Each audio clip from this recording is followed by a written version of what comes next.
Well, hello everybody. It is Heidi and Jamie's with me as well.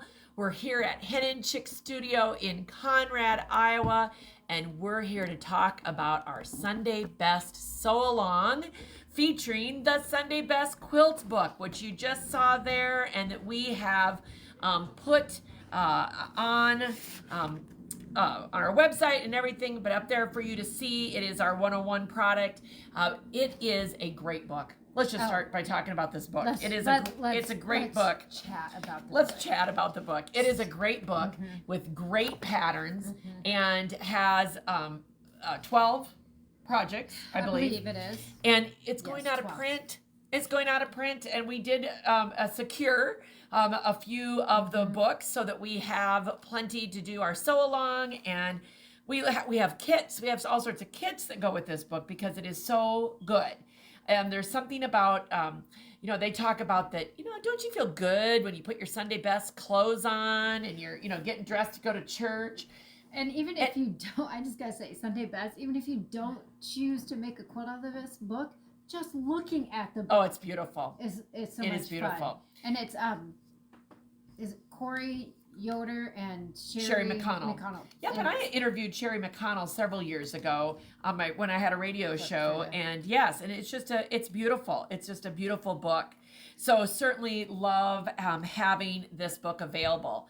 And we are so glad that all of you are joining us today. And by all means, talk to us in the comments. It is always fun for us. We don't get to answer every question, but it's fun for us to see who is watching, where you're watching from, what's up. It's kind of like if you're on stage, right? Like, yeah, maybe we're kind of on stage, but if you've ever been in a band or play or like an audience, anything, it's like an audience. Some kind. Well, even when I go out, it's just a quiet audience, but if they make comments, then we feel like we get the silent cheer. That's right. And when I go out and speak to quilt guilds, it's the same kind of thing. That it's so much more fun to speak to a quilt guild where I can see their faces, see people's faces, because you get different reactions than if I'm just speaking to to a camera. There's all those emojis, those fun emojis that you can put out there. And I think there is like a wave hand one too, so you can talk to each other. That's right.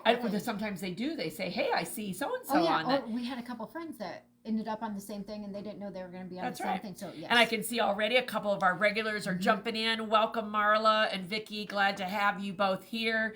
I'm sure others will jump in as well. Yeah. Oh, and Deanna, absolutely. We've got Iowa and Missouri accounted for. Let's see how many other states we can come up with before the day is over.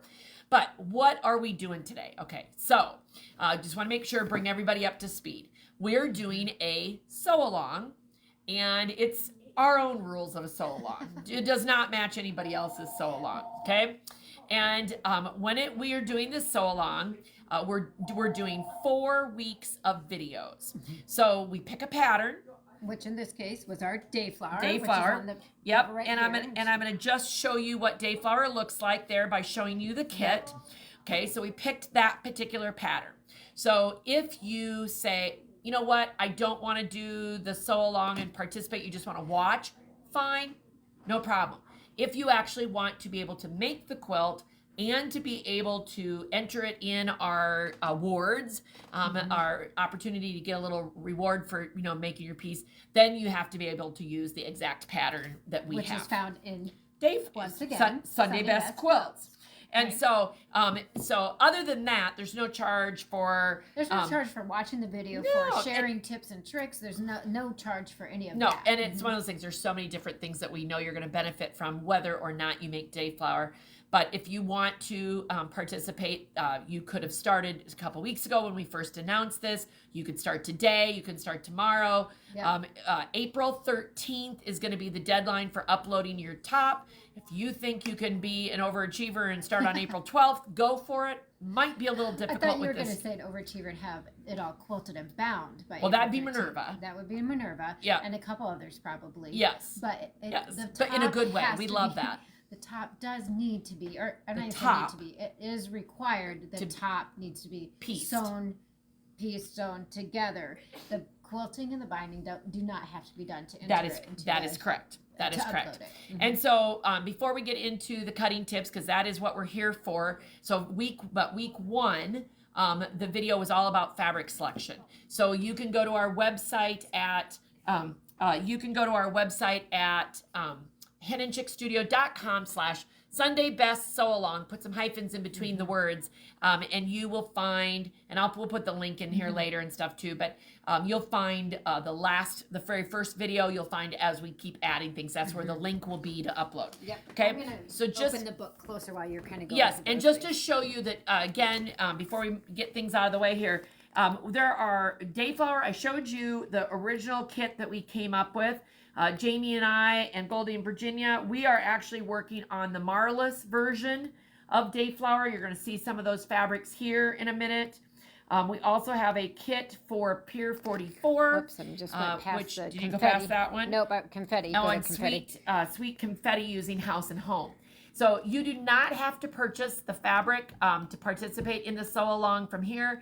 We're encouraging you to use your stash and feel good about using up your fabric. And this project is perfect for scraps.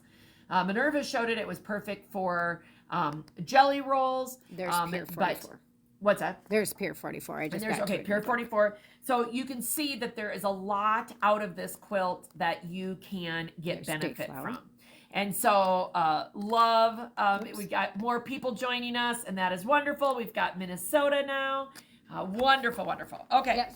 so I'm going to go ahead. And it went past, but I gotta say, somebody said they're in their sewing room today, and I bet that was inspired by Stacy and I's video this morning that they decided to go in their sewing room. Absolutely. I'm sure it was. If you did not see the singing that. debut of this particular new song, yes, it was our new lyric song, freshly penned. Yes, from Hen and Chick Studios' own Stacy and Jamie duo.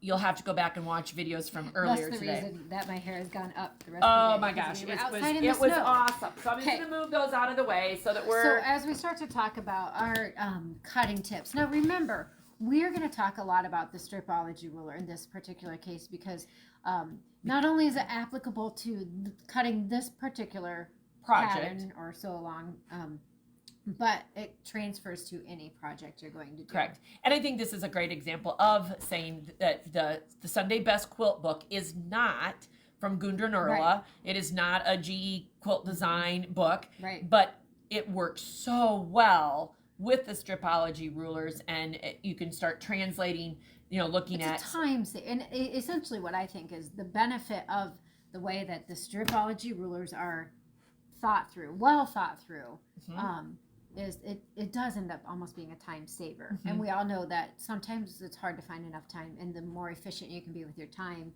and also efficient or precise in your cutting, I should say, and efficient, that you're going to have a better turnaround. So that's why we are using those rulers. You can do everything that we're talking about with a standard ruler as well.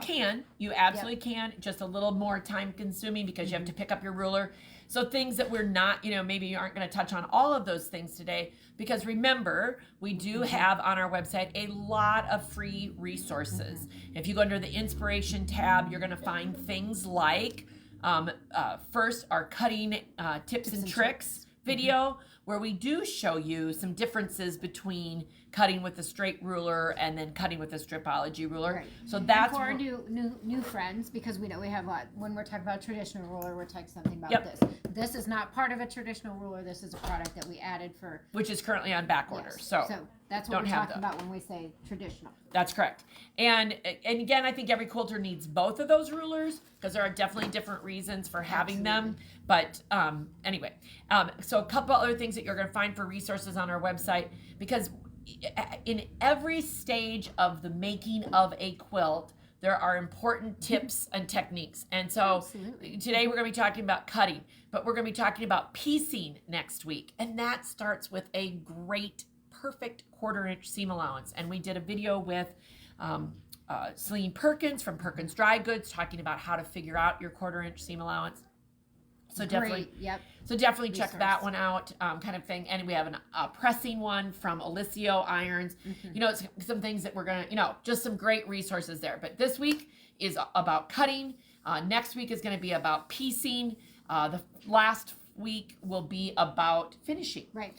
And and different things, because if you've been following our sew alongs, each one of the patterns we've done have offered us opportunities to talk about a few different things. As you well know, if you're into sewing or quilting for a long time or a short amount of time, there's many different options and ideas out there, and there's always something to learn. There's always different techniques to accomplish the same thing. Yep. We just happen to be showing what some of them that we like or that we've learned from. That's right. And just to tease you a little bit for next week, we're going to be talking about, adding those corner triangles onto the ends of a strip. Mm-hmm. And then we have another project to show you, because I think triangles sometimes get a bad name. They do. That people think that they're going to be. So this is what she's talking about. Yeah. Mm-hmm. And I think sometimes you can, there's other things. So we have another project that we're actually going to introduce next week too, that just gives you great opportunity to practice and perfect how to make sure that you have great triangles in your quilt. Absolutely. So let's get started. Let's start at the very beginning. Okay. Also, those of our friends that are in Florida, we got another one. It's warm and sunny in Florida. Yes. It is a beautiful warm day, probably compared to what it was a couple months ago in Iowa. About 30, I could look at the bank outside, probably about 34 degrees, snowing and slushy. So, yes. It's not warm here, but it's not bad out. Actually, the temperature is not too bad. Okay, I got to stop for a second. Okay. And Minerva, we love you. And I wish right now that the smell of your oatmeal and raisin cookies that you're baking were waffling into the room, and that you weren't an hour and 45 minutes away, and we might just pop over and get some cookies, because I'm guessing your cookies are as good as your quilts. And what we smell right now is marshmallow popcorn. Yes, we smell. Yes. It kind of makes us a little hungry, and it has dropped to 32 degrees now, in case anybody cared. There you go. Okay, so our Stripology ruler. This happens to be the Stripology XL ruler. It comes in 3 sizes. We're going to talk about each one a little bit. So that is the one we're going to be using primarily today. And if you are not familiar, I don't know if you can, I'm going to put my finger. There are lots of lines in a Stripology ruler. So if you have not seen them before, so like if you want to say, I can bend in between the pieces, and we're going to show you how those work. And there's lots of different measurements that you're going to see. I'm going to flip this over and show you the other side too. We love how she marks everything. So like 2.5 strips are squares. So you start at 0, 2.5, 5, and then the stars are 1.5 inch strips. So lots of different little deals with hold that one up there again. So this is the XL. So you can see it's quite a bit larger. We're not going to go into all the features of this ruler today. Then there's the squared, which is so you can see the size comparison. Again, have different purposes. All of them. I do have all 3 in my collection now. Correct. And there are elements of this that are incorporated into the XL. But again, the size sometimes makes a difference too. When you're cutting a lot of strips. And then, of course, there's the mini, which this one, do I have no, I have it right away. Comes in very handy for particularly squaring up your smaller pieces, which is another thing that we'll talk about later too as well. So that gives you just a little bit of comparison. So they all kind of follow the same guidelines, I guess, maybe. Say the same guidelines. And I would tell you that if you have not ever looked at a Stripology ruler, first of all, if you own one, give a testimonial. I was going to say, give a testimonial as to what you like about them, but don't be surprised by the sticker shock of the price, because I'm telling you, you're going to get way more benefit out of this ruler than you can imagine if you learn how to use it and continue to use it. Well, and one thing we can say too, when we first got into the Stripology rulers, probably I think it's safe to say you were the holdout. I'm the holdout because I've been doing this a while. Yeah. And I just very comfortable with my straight ruler and stuff. But when Goldie and Virginia asked me to cut, I think it was like 300 and some 2.5 inch squares, that was the deciding moment. Yeah. And I was like, you know what? If I'm gonna give it a try, and it was so slick, it wasn't even funny. Then she was sold. Yep. And Stephanie Stephanie was a holdout, kind of a holdout too. She went before I did though. Yep. And she does a ton of binding.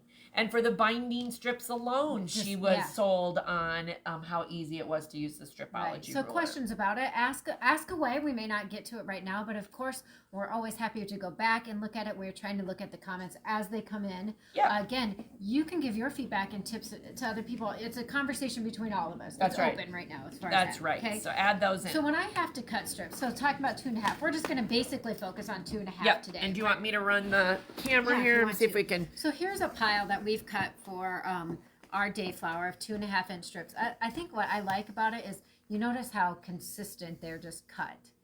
And these have been in a box. They're not even straightened out or anything. But it's a nice, consistent cut that you're going to get. I'm going to kind of walk through some of the tips that we have for cutting those 2.5-inch strips, as well as we're going to try to address some of the concerns and questions that people have emailed us. If you have been a person that has emailed us questions, thank you. Because that helps us to know what we can answer and help you with. Okay.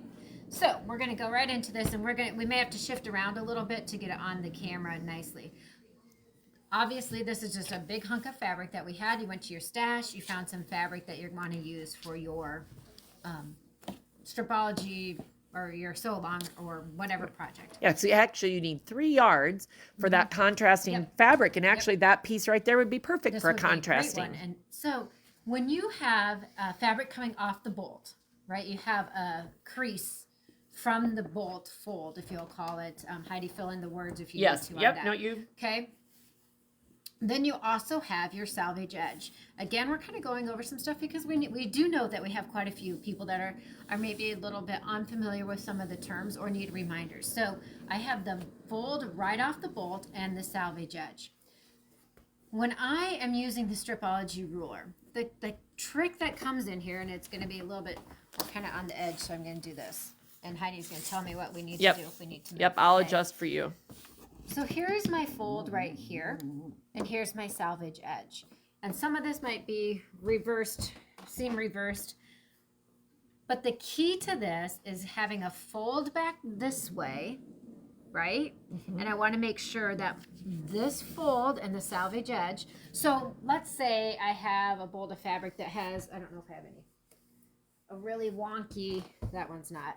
But this is a bolt of fabric, random bolt of fabric.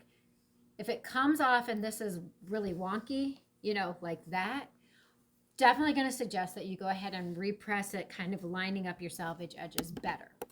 Other than that, I am perfectly comfortable. This one literally just is off. It's cut. I see no reason because that salvage edge isn't wonky. If that makes sense? Yep, makes sense. So now I've laid it down. I folded it back. Couple things to help us in our folds. Do I press the fold on this side? I don't. That's probably, if you want to, you can. You don't have to. The key on getting it is just folding it over, making sure that you're not leaving a bump on your fold. So, question, do you spray it with Best Press? I do not spray with Best Press. And what is Best Press? Right. Because that was, I'm going to say, what is so that? Best Press, Heidi, and you have your... Yeah, and the spray thing. So we have 2 different sizes of it. Best Press is basically like a starch, right, Heidi? Yep, it is a starch. I do not pre-wash.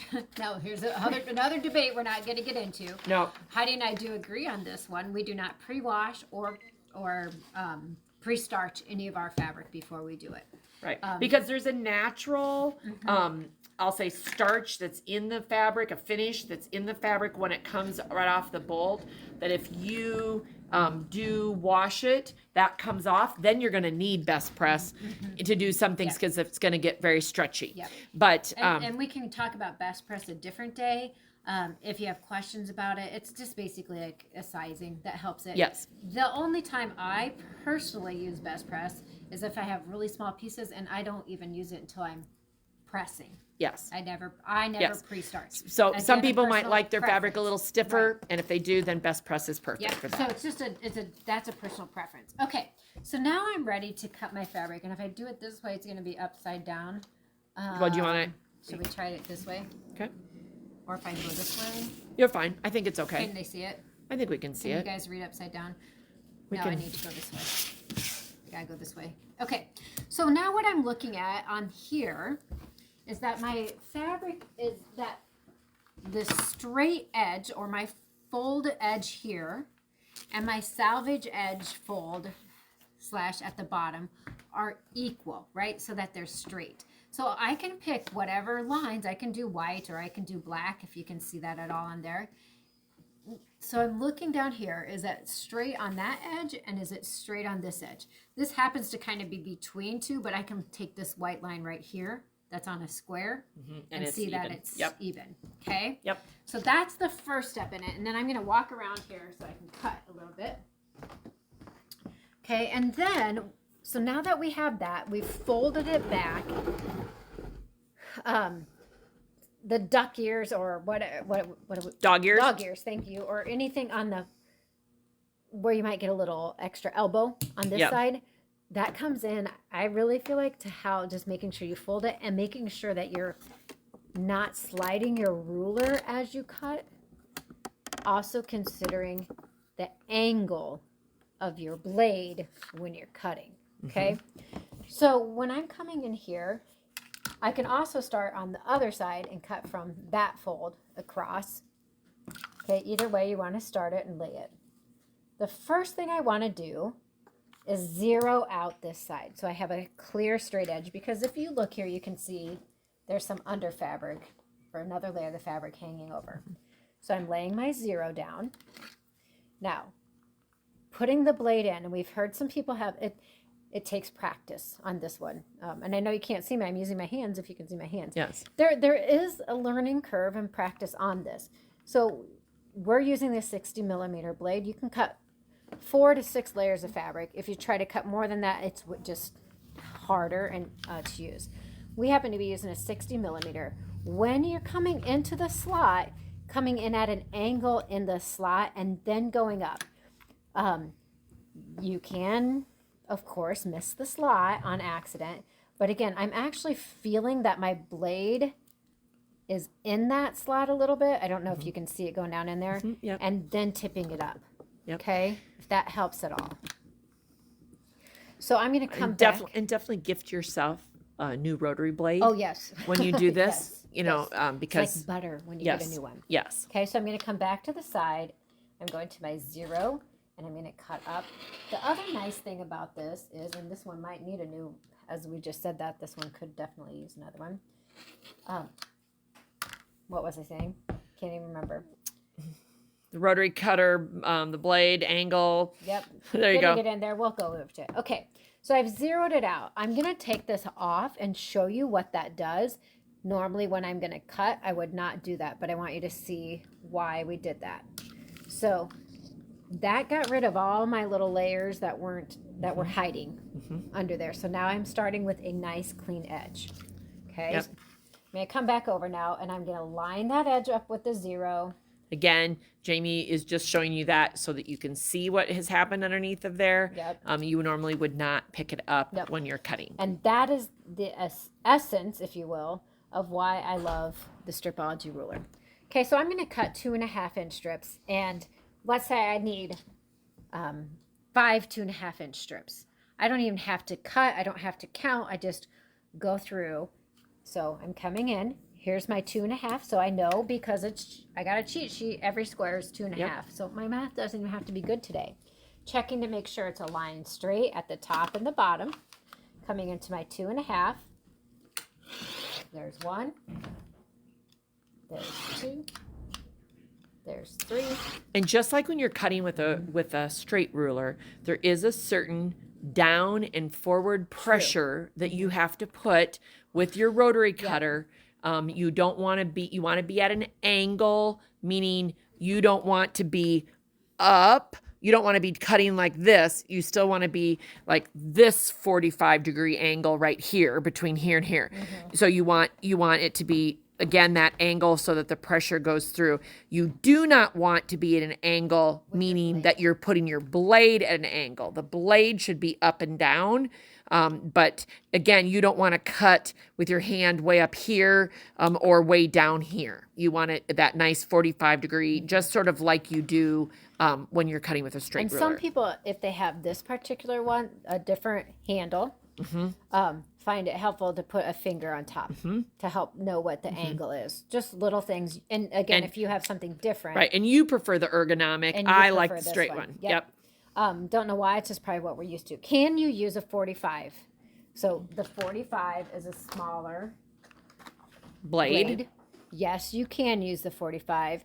Again, our preference is the 60 for the being able to get it in easier. You have more blade that you can see where you're at. Do the number of the layers of fabric affect which size rotary cutter you should use? I really would. I would say so. I don't know if there's any science behind that, but I find if I have 4 layers, I'm going to use a 60. If I'm cutting 1 layer or 2, my 45 probably works. Can come in just fine. Okay, so I've only cut 3, so I'm going to go ahead and I'm going to pull this one away so you can see how square that still is, right?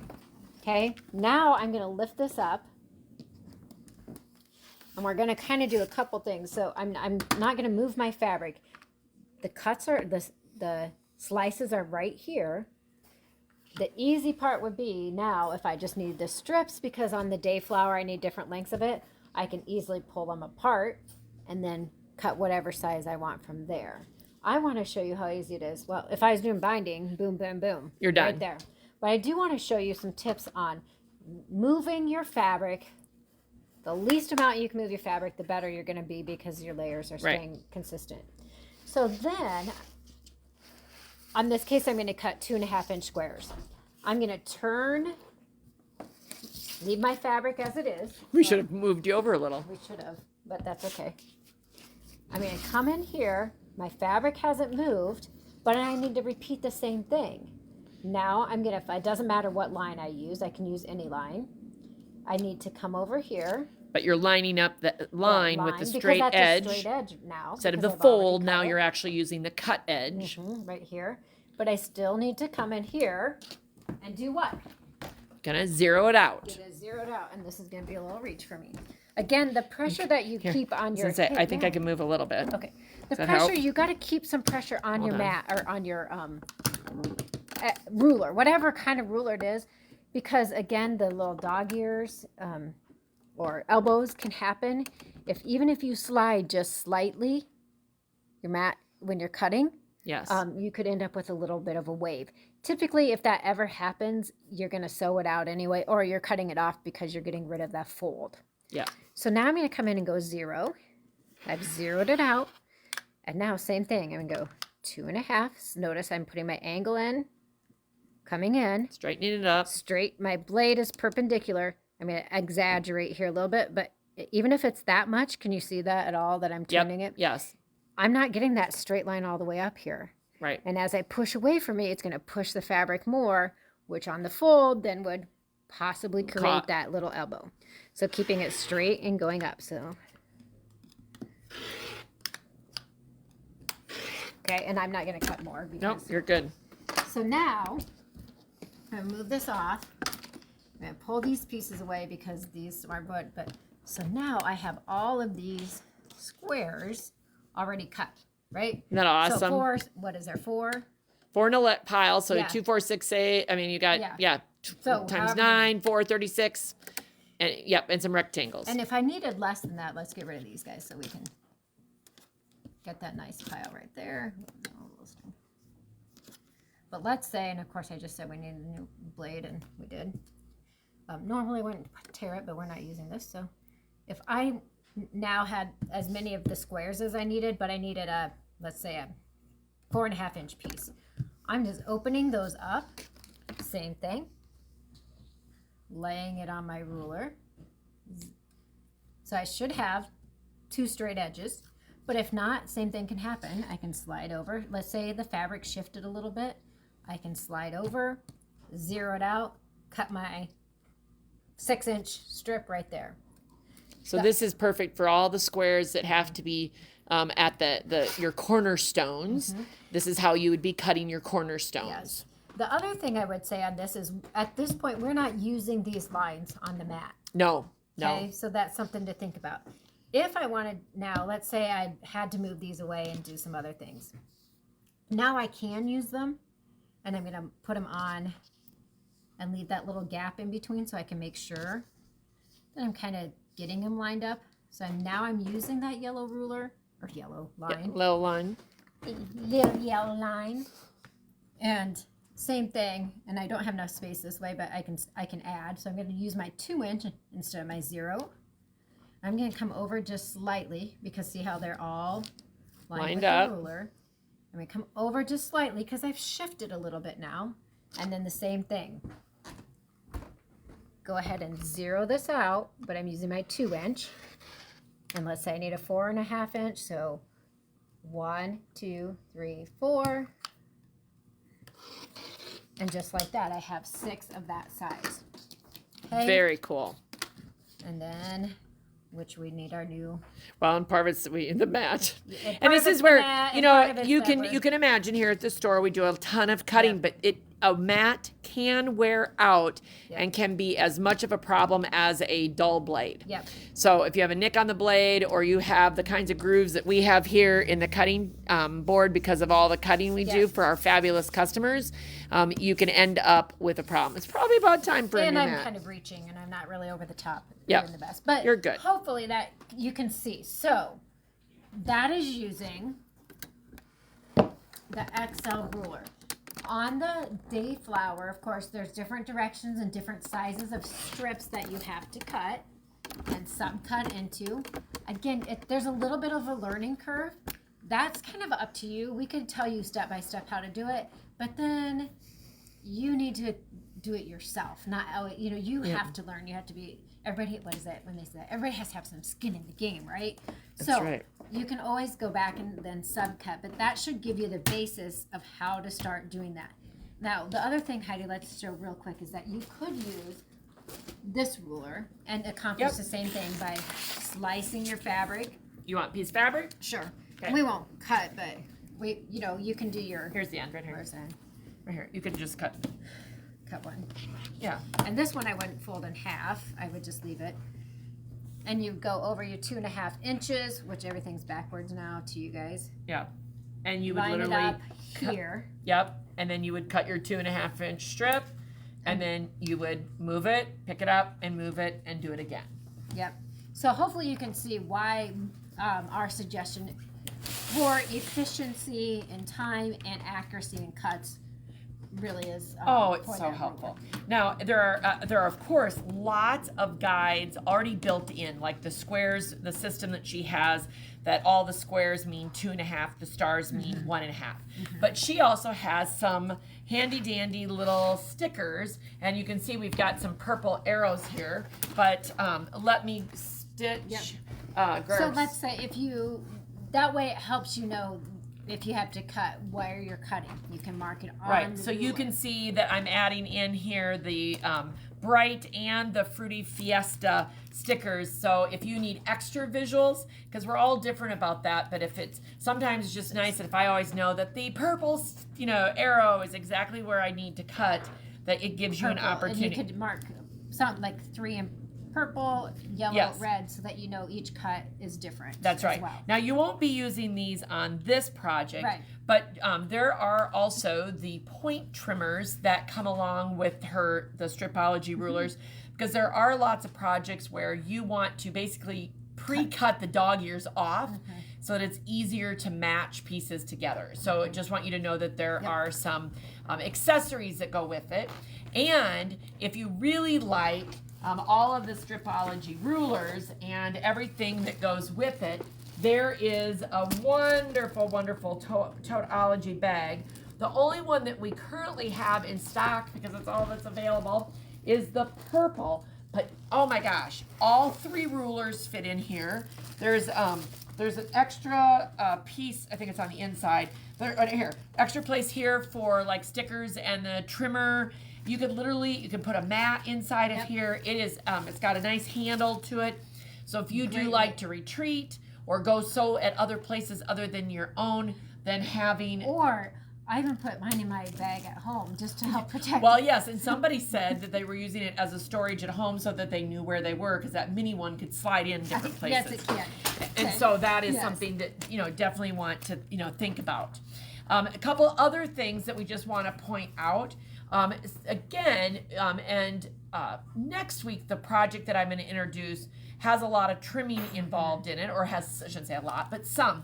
And there are times when, like what you just saw Jamie doing, where she left the fabric and then she moved her body. Moved my person. Yes, you moved the person. You also can use what are called spinning mats. And there are two different sizes that we have.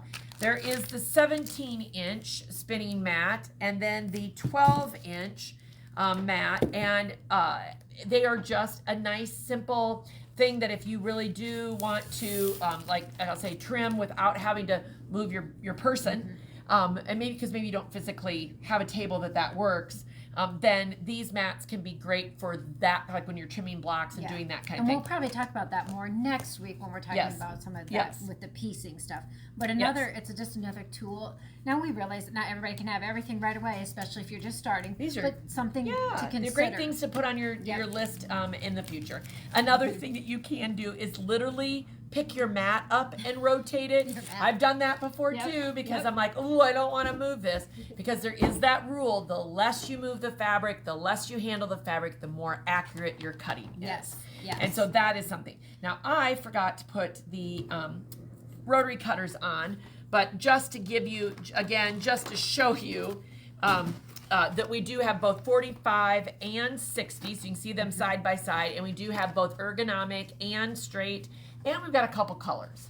So those are all available on our website, so there's that to consider. Okay, so Heidi, another question then. So in this particular project, there is lots of strips, and other quilt projects too. Lots of strips, lots of blocks. I believe, it was like, 200 and some squares, right? That's right. Lots of things going on. And honestly, if you think about that, we got over, let's see. 30 some. About 30, 32-ish. 9 times 4, 36. 36 right here done like that. And if I wasn't talking, it would have been a lot faster, Correct. right? Correct. But how do you organize them and keep them straight? That's right. How do you keep your strips and this was a great question that came together? That inspired us from one of our customers, Sandy. And so thank you for sending that, because whether you're a beginner or not, or you're in, there's always things that we can learn about how to organize things. And the less you have to keep recounting, and the more you know that you're accurate, then you don't cut too many and have extra pieces and stuff. So a couple of things that we like to use.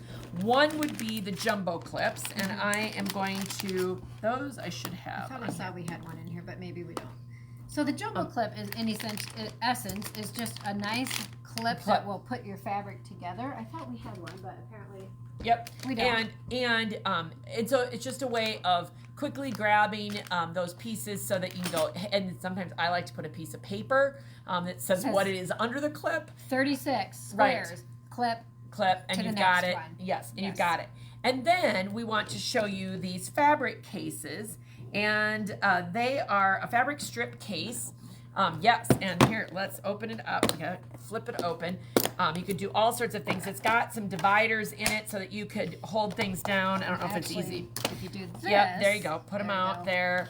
And that will help secure your strips too in different length. Like if I had a shorter length, I can move these to where they need to. So now all of a sudden, I might need this. I was gonna say they're super handy to be able to then again travel, because nothing worse than unrolling that jelly roll and then having to move it around, and it's all over the place. So they stack nicely, they travel nicely, makes it so that you can, if it rolls, everything is still in order. If you drop it on the floor, at least it won't. Yes, it won't have to pick up 52 cards. Yes. And so those are also. So I put those on there, and this is the kind of people we are. Your $8.50 shipping still applies, and so if we're gonna ship them, you'll still get it for $8.50. Absolutely. So any questions that you would have about cutting, that's just a few of the tips and tricks that we would have.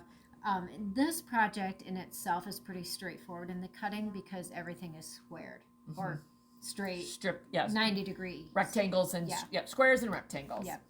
Some other quilt projects that that you do may have some other angles cut to them, which again, that's a whole different cutting tip and that we would talk about when we do a sew along, maybe with something like that. Yes. Yes. And in this case, so then next week when we're talking about, because we do have triangles in this quilt, that's when we're talking about that piecing, that 1/4 inch seam, different techniques for that. So definitely, even if you're not participating in the sew along, I'm going to say you want to, because we're going to show a couple different really good things about how to get these flying geese or the half square triangles that are in a lot of patterns that stop people because they're afraid. Absolutely. There's no reason to be afraid. That's right. So again, if you want to make the Dayflower project that we're working on, you will need the Sunday Best Quilts book. I've just put it back up there so that you can see it. And if you just want to join along and watch us make this and hopefully learn some tips to apply to your current project, that is fine as well. Yes, we would love to see what you're doing in our creative community on Facebook over at Hen and Chick Studio Creative Community. Oh yes, because then we get to all applaud Minerva for finishing and everybody else and who's everybody shown else. their fabric. We've seen other people with their strips cut, was gonna say. and we know some other people are making progress on it. Yes. So go ahead and share, and that is the beauty of It's having community. a community. It's a community. Of the applause that you can get, because we know not everybody in your household may not be like, oh, look at you got 5 blocks done. They may not be as excited as one of the people in your community are. And so that is a great part of being a part of that group. So, all right. Well, I think we covered everything for today, and looks like a couple people have noted that they appreciate the refresher. So thank you for joining us this afternoon. This video will be available on our Sunday Best Sew Along webpage for future, and of course we'll put more videos up there the next 2 weeks as we finish up our sew along. So until the next time,